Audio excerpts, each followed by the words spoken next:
unique et synoptique.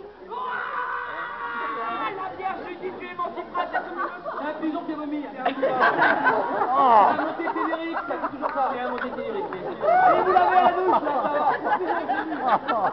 Bon, bien, donc.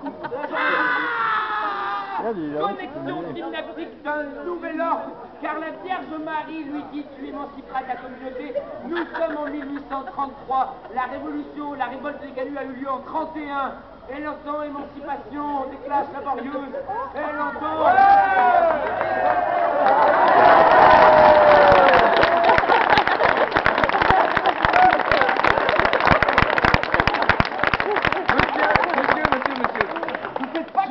Attends, par curiosité, est-ce que c'était vous un jour où on a fait une visite nocturne, vous êtes apparu en slip avec cette vierge? Je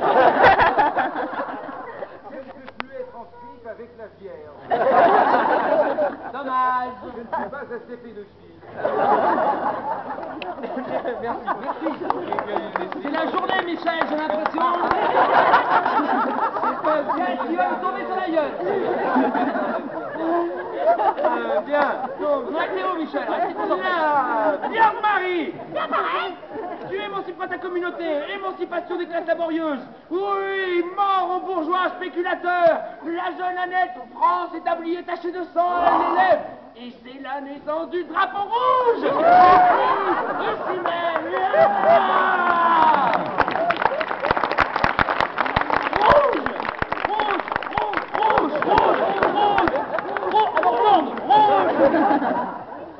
Mesdames et messieurs, les habitants de ce quartier ne se sont pas trompés et ils ont fait quelque chose d'extraordinaire en souvenir de cette apparition. C'est le seul endroit en Europe et au monde où il existe une statue de la Vierge au drapeau rouge. Alors, oui, vous voyez que le drapeau rouge n'est plus vraiment rouge, peut-être à l'image du socialisme moderne, peut-être, mais il fut rouge, et c'est là que moi mes thèses prennent corps, hein, parce que le rapport entre communisme et religion, c'est incroyable, non? Alors, depuis tout le temps, les pentes de la Croix-Rouge, du coup, ont préservé cet esprit rouge, et dans les années 70, au moment de la révolution culturelle, la Croix-Rouge est le centre du monde, Jean-François. Ouais. Ici, c'est le centre de l'alternative sociale. Ouais. On réinvente l'éducation, les crèches parentales, les ci, les ça, les gardes, tout ça. On réinvente la propriété, des bails collectifs. On fait des rectos à prix libre, on pense la politique. C'est ici que ça se passe. C'est un creuset. Là. Bien. Malheureusement,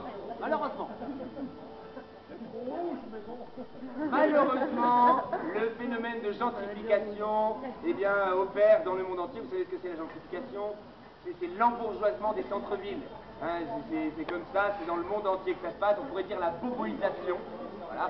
Et donc les gens plus riches viennent à la Croix-Rousse, les gens plus riches ont moins besoin d'aller au contact de l'autre pour faire leur vie, puisqu'ils ont leur vie pépère avec leur télé. Du coup, le militantisme et l'engagement régressent un petit peu, et l'activité associative et militante s'amenuise un peu, mais la flamme n'est pas morte. Pour exemple, le centre social autogéré de la Croix-Rousse, que nous allons, je ne sais pas si tout le monde le voit, juste un peu à côté, là, ce sont des jeunes gens. Oui, pourquoi vous rigolez ici? C'est la... Parce que vous voulez aller à la boum là-haut? Restez avec nous. Ah, mais vous avez tout... Vous remarquez cette apparition et de mode. Les collections. Je me demande vraiment ce qui se passe. Vous êtes une loge maçonnique. Vous faites des rituels avec le son maçonnique. Tout le monde est là, c'est super. Le centre social autogéré, des jeunes gens qui ont dit non, l'institution est trop cadrée, nous on va monter notre propre social.